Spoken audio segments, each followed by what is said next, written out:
Hello everyone, welcome to Acadeus. Today we are going to see the new chapter, that is Nelson Mandela, Long Walk to Freedom. This chapter consists of the description of the inauguration ceremony which Nelson Mandela went to when he was elected the first South African president, and some citations of his speech, which is very important for us to understand the racial discrimination which was very popular during that period.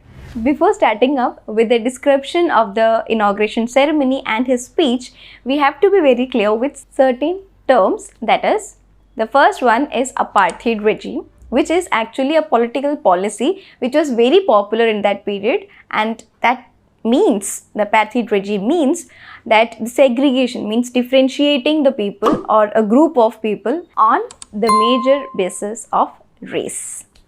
Okay, and the second one is the white man's burden. Okay, so the people who had their skin tone being white had this mentality that they are supreme. The supreme authority to them has been given by the God, and that's why their skin color is white. And everything which the white man says is actually the words which are said by these white men has been directly given by the God. This was the belief. Okay, so the blacks also took that as a norm, and they were suppressed for years and years. And because of this regular suppression, they had this mentality, that is the inferiority complex within them, that they are born with a problem, that is their skin color being black. Okay, and this inferiority complex is also a major problem because they had this inner mind regularly saying, the internalized mind which is saying that they are not able to do anything, because that is not the right way to do. Because if they have to do something, that has to be said by the whites because of the white man's burden. Okay, so let's start. 10th of May 1994. Remember, 10th of May 1994 remains the red letter day in the history of South Africa. Why? Because Nelson Mandela was elected as the president of South Africa, and that was democratically elected. Okay, this is very important because a black was elected as a president for the first time, and it was a revolutionary thing which has happened in the history because that was the first time when the black was actually having the power. Okay, and when Nelson Mandela came to power, the first thing which he has abolished or which he has eradicated from the policy was the apartheid system.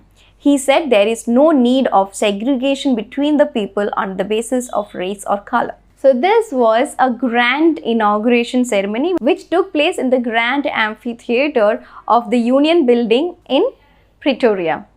So this was the first ever time in the history that the stage, the dignitaries which always being the white took over the seat. This time the elected representatives were swinging off. Means the blacks also had seat over the stage, and actually they were the chief guest of that event, and everything was prepared for them. So here Nelson Mandela says a line, that is a rainbow gathering of different colors and nations. Why he said this? Because he wanted to make a norm which says that it's absolutely fine that in which color you are born with. So he says, sitting in front of the stage and seeing all the people, he says there are different colors and different people who are with different skin tones and of different nationalities coming in together. They are like different colors of the rainbows which came together to see a new color which is flying off. Nelson Mandela's speech gave a new glory, a new power to the people who were listening, and actually that was the time when people were getting aware of that what is freedom, what is meant to be courageous, what is a newborn country with liberty means. Okay, so here actually the word liberty is very important because he actually overthrew the old practice, very popular practice of apartheid regime, and freed people of being slave. Okay, even though independence or everything was there with them, freedom was there with them, slavery was abolished years before, but again they were not freed because the oppressor was continuously oppressing. Okay, so here Nelson Mandela again says that the oppressed and the oppressor both are not free. Why they are not free? See this video towards the end. Why actually the apartheid regime was taken off? The apartheid regime was actually taken off after the bitter war, the great bitter, the ever bitterest, after the Anglo-Boer War. Okay, so after this war, the whites came to patch up with these blacks and said that yes, from this day onwards, we can do things together. Come, we can elect our representatives together, have the same rights as we are enjoying, and as the way we are living, you two are equally permitted to live. The sense of history here is again important because Nelson Mandela says that whatever we are enjoying today is actually the very, very much hard work which has been given by the people who were living in the history. Why? Because they were the people who actually fought, who actually gave their life, who actually put this thought in mind that you are also the same as these people who are calling themselves white. Similarly, he focuses on the struggles of the comrades, as he says that the man who calls himself brave is not the one who is not afraid, but rather the brave man is the one who is actually ready to face his fears and come over it. So here he says that this is exactly what the brave men of his comrades were, of his nation's comrades were, because those were the people who were actually facing all the problems, all the difficulties, and they were the one who were entirely captured and led their life in black prisons. And even then, they had this vague light of hope coming in front of them that one day they will be free. And therefore, this created a different meaning of braveness, which Nelson Mandela says. Towards the end, he says that every people are born with two responsibilities. The first responsibility is towards his family, towards his siblings, towards his wife, husband, or towards his kids.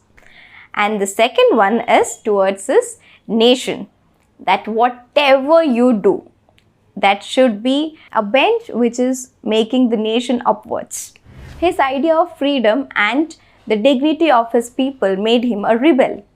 And this rebelness and this idea of freedom made him think that yes, there has to be something which has been done to make our country, to make our people have the same equality. And this freedom is something which is indivisible.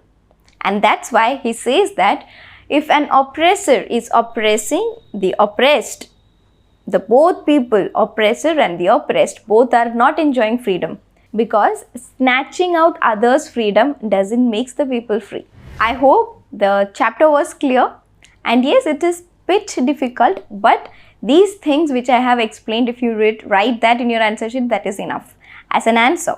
Okay, so now let's discuss the important questions, and these questions are actually taken from the last year's question papers. What does Mandela thank the international leaders for? Nelson Mandela thanked the international leaders for sharing a common cause. By participating in the ceremony, they have supported and the new republic where there will be no discrimination based on race and color. He thanked the international leaders for sharing a common victory for the justice, for peace, and for the human dignity. And don't forget that this was done after the Anglo-Boer War. Next question. Why were two national anthems were sung? The Republic of the South Africa consists of two major constituents, the blacks and the whites. It was thought necessary to show respect to the sentiments of both these communities, so playing their two national anthems symbolized their unity. So the next question here is, would you agree that the depths of oppression create heights of character? Does Mandela illustrate this? To every action, there is always an equal and opposite reaction. The depths of oppression always created heights of character. Oppression and brutality of the apartheid regime couldn't extinguish the flame of freedom in the blacks. Oppression and atrocities produced leaders and fights like Tambo's ceaseless fissures before Mandela. India's struggle for freedom also produced heroes and patriots like Gandhi, Bhagat Singh, Azad and Subhash Chandra Bose. So now let us discuss some self-assessment questions, and if you are not able to comprehend any one of the questions or not able to answer any one of them, do comment below. I will give you the answers. So now share this video with your friends, classmates, and don't forget to like and subscribe this video.